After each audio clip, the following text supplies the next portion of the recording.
Hey everyone, Mrs. Miller here, back from a great vacation. I hope you didn't miss me too much.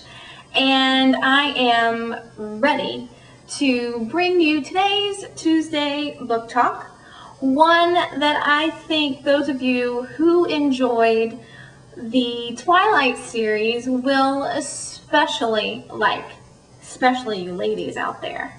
I know that vampires and werewolves and all things fantasy are really hot right now, and the book that I'm going to tell you about today is filled with those types of elements. However, it's not a straight fantasy novel, which is why I actually like it a little better than the Twilight books.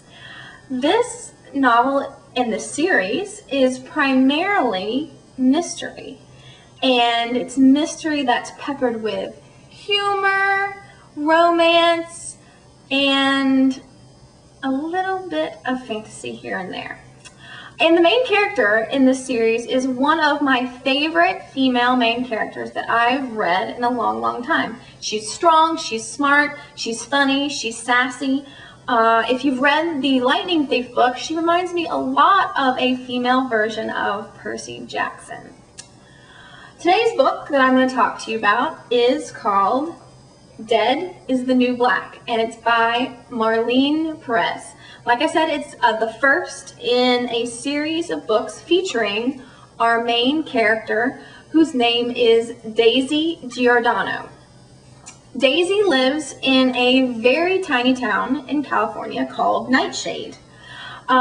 She's a junior at Nightshade High and is what her family calls a norm. Daisy's family is a lot untraditional.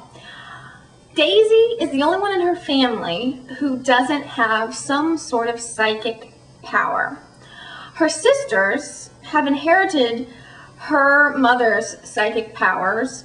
Her oldest sister, Rose, has powers of telekinesis. She can move things around with her mind. And her middle sister, Poppy, can read minds. Now this drives Daisy crazy, not only because she doesn't have any type of psychic power, but also because her sister Poppy is constantly butting in and listening to Daisy's thoughts. I mean, think about it. Imagine having a brother or sister who could literally read your mind all the time. It would drive you insane.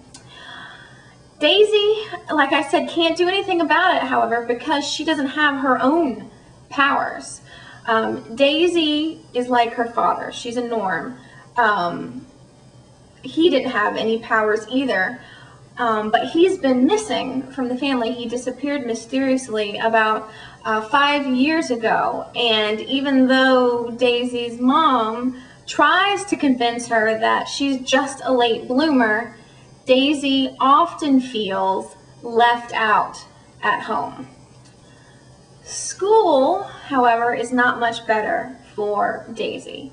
Her former best friend, Samantha, they were friends in 6th grade, they haven't been friends since, is the beautiful, blonde, popular girl and the star cheerleader of Nightshade High.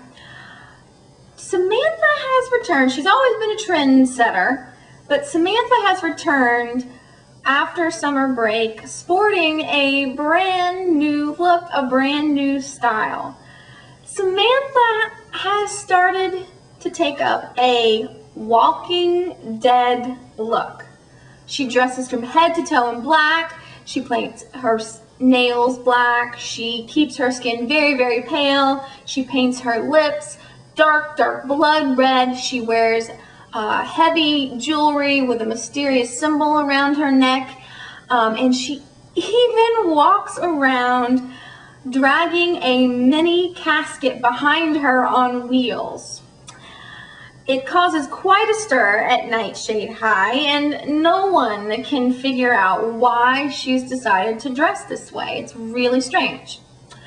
Even stranger still is when a few of the cheerleaders on Samantha's squad start to fall mysteriously and seriously ill, even ending up in the hospital. Daisy is approached by Samantha not long after these illnesses to join the cheerleading squad. Daisy was a gymnast when she was younger, and Samantha decides that she needs to be on the squad because they need more cheerleaders. Daisy is a little unsure about this because she thinks that maybe Samantha has some sort of public humiliation in mind for her. But in order to impress a guy she likes, Daisy decides to try out. Daisy's mom, back to Daisy's family, Daisy's mom is a psychic, and she works with the town police chief on the tough and mysterious cases that Nightshade has. Her mom has been recently investigating and is stumped on a case that involves the mysterious death of a teenage girl.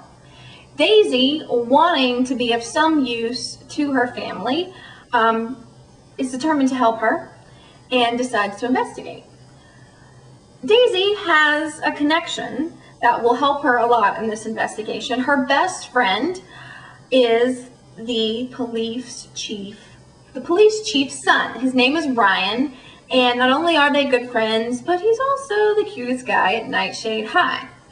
Ryan helps Daisy sneak into the morgue to get a look at the girl's dead body.